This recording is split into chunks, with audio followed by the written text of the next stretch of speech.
एक गांव में रामू नाम का एक व्यक्ति अपनी पत्नी के साथ रहता था। वह जिस गांव में रहता था उस गांव का सबसे गरीब व्यक्ति वही था। वो मजदूरी करके थोड़े बहुत पैसे ही कमा पाता था। उसके पास रहने को ढंग का घर भी नहीं था, खाने को 2 समय का खाना नहीं था और ना ही अच्छे अच्छे कपड़े थे। गांव वाले रामू और उसकी पत्नी की जरा भी इज्जत नहीं किया करते थे। जिस कुएं से बाकी गांव वाले पानी लेते थे, अगर उस कुएं से पानी लेने रामू या उसकी पत्नी चली जाती थी तो सभी उन्हें भगा दिया करते थे। एक दिन रामू की पत्नी बहुत उदास होकर रामू से बोली, हमारी क्या गलती है जो गांव वाले हमारे साथ ऐसा बर्ताव करते हैं? हमने तो कभी किसी का बुरा नहीं किया। अरे तुम चिंता क्यों करती हो? मैं हूं ना। तुम देखना, एक दिन यही गांव वाले हमसे मिलने के लिए लाइन लगा देंगे। मजदूरी करके भी इतने पैसे नहीं कमा पाता हूं जितना बाकी कमा लेते हैं, लेकिन तुम देखना, एक ना एक दिन हमारा भी सम्मान होगा। रामू दिल का बहुत अच्छा इंसान था। वो कभी किसी के साथ बेईमानी नहीं करता था। यही उसकी सबसे बड़ी खूबी थी। एक रात बहुत जोर की आंधी आई। रामू का घर कच्चा घर था, इसीलिए उसे डर लगने लगा कि कहीं उसका घर पानी के बहाव के साथ बह न जाए। रामू और उसकी पत्नी ने कुछ जरूरी सामान अपने हाथों में उठा लिए और पास ही अपने भाई के घर चलने लगे। रामू के भाई का घर पक्का था, इसीलिए रामू ने सोचा कि जरूरी सामान उसके घर में रख देते हैं। रामू हाथ में सामान लेकर अपने भाई के घर तक आया। रामू के साथ साथ उसकी पत्नी भी आई। भाई नीचे आ जाओ, कुछ काम है। रामू का भाई नीचे आया और बोला, हाँ क्या हुआ? इतनी बारिश में यहाँ क्यों आए हो? भाई तुम्हें मेरे घर का हाल तो पता ही है। सारा सामान पानी के साथ बह ना जाए, इसलिए मैं कुछ अपना जरूरी सामान तुम्हारे घर में रखना चाहता हूँ। क्या तुम्हारा सामान मेरे घर पर? नहीं नहीं, मेरी पत्नी मुझे बहुत डांटेगी। मैं नहीं रख सकता तुम्हारा सामान। तुम जाओ, अपने घर में ही रहो। रामू का भाई गुस्से में अपने घर के अंदर चला गया। रामू और उसकी पत्नी दुखी होकर वापस अपने घर आ गए। बारिश बहुत जोर से हो रही थी, इसीलिए रामू और उसकी पत्नी अपना सामान और घर की रखवाली करने के लिए पूरी रात जागते रहे। सुबह हुई, अब तक बारिश बंद हो चुकी थी। अब ऐसी बरसात की स्थिति में रामू को एक भी काम नहीं मिल पा रहा था। कुछ महीने इसी तरह गुजर गए। एक बार रामू से गांव में शहर के कुछ अमीर व्यक्तियों ने मिलकर 1 सप्ताह मेला लगवाया। सभी अमीर व्यापारी अपनी अपनी मोटर गाड़ियों में गांव का मेला देखने आए। एक व्यापारी अपनी गाड़ी से गांव तक आ गया। अचानक जोर जोर से बारिश होने लगी। उस व्यापारी की गाड़ी कीचड़ में फंस गई। उसने बहुत कोशिश की, लेकिन उसकी गाड़ी कीचड़ से नहीं निकल पा रही थी। बारिश बहुत तेज हो रही थी। गांव के कुछ लोग वहां से गुजर रहे थे तो व्यापारी ने उनसे मदद मांगी। इतनी बारिश में हम क्या मदद करेंगे? ऐसा कहकर वे लोग वहां से चले गए। लगातार बारिश हो ही रही थी। व्यापारी सभी को आवाज देकर बुला रहा था, पर सभी उसकी मदद करने से इनकार कर रहे थे। रामू सभी जगह से काम मांग कर निराश होकर घर लौट रहा था।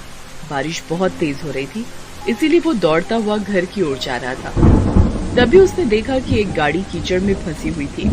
उसे मुसीबत में देखकर रामू गाड़ी के पास आया और वो कीचड़ से गाड़ी निकालने में मदद करने लगा। गाड़ी के पहिए कीचड़ में अंदर तक धंस चुके थे। साहब, इसके पहिए कीचड़ में अंदर तक धंस गए हैं। मैं पास से सारी कीचड़ हटाता हूँ, आप गाड़ी निकालने की कोशिश करें। थोड़ी मशक्कत करने के बाद गाड़ी के पहिए कीचड़ से निकल गए। गाड़ी थोड़ी आगे तक गई। रामू उसे देख रहा था। तभी अचानक से गाड़ी रुक जाती है और उसमें से एक व्यक्ति निकलता है और वो रामू के पास जाता है। हेलो, तुम कौन हो? मेरा नाम दीनानाथ है, मैं शहर में व्यापार करता हूँ। रामू उस व्यापारी को देखकर थोड़ा घबरा गया। जी, मेरा नाम रामू है। मैं कई सालों से इसी गांव में रह रहा हूँ। अच्छा, वैसे तुम बहुत अच्छे इंसान हो। पिछले आधे घंटे से मैं यहीं फंसा हुआ था। किसी ने मेरी मदद नहीं की, सिर्फ तुमने मेरी मदद की, तब जाकर मेरी गाड़ी इस कीचड़ से निकल पाई है। मैं यहाँ मेला देखने आया था। जी, कोई बात नहीं, दूसरों की मदद करना तो हमारा फर्ज है। अब बारिश रुक चुकी थी। रामू वहां से जाने लगा। रुको रामू, मुझे अपने घर नहीं ले जाओगे क्या? नहीं साहब, मुझ जैसे गरीब के घर जाकर आप क्या करोगे? मेरे घर में चारों ओर पानी ही पानी भरा है। आप मेला देखने जाइए, मैं घर जाता हूं। अब तो मैं एक बार तुम्हारे घर चलकर ही रहूंगा। जी, अब आप इतना कह रहे हैं तो चलिए। रामू दीनानाथ को अपने घर लेकर आ जाता है। रामू की पत्नी पानी से बचकर एक और चारपाई पर बैठी थी। देखो, साहब आए हैं हमारे घर, जाओ कुछ खाने को लेकर आओ। दीनानाथ रामू का घर देखकर बहुत उदास हो गया। तुम क्या काम करते हो? साहब, क्या बताऊं, मैं तो कब से काम की तलाश में हूं, कोई काम ही नहीं देता।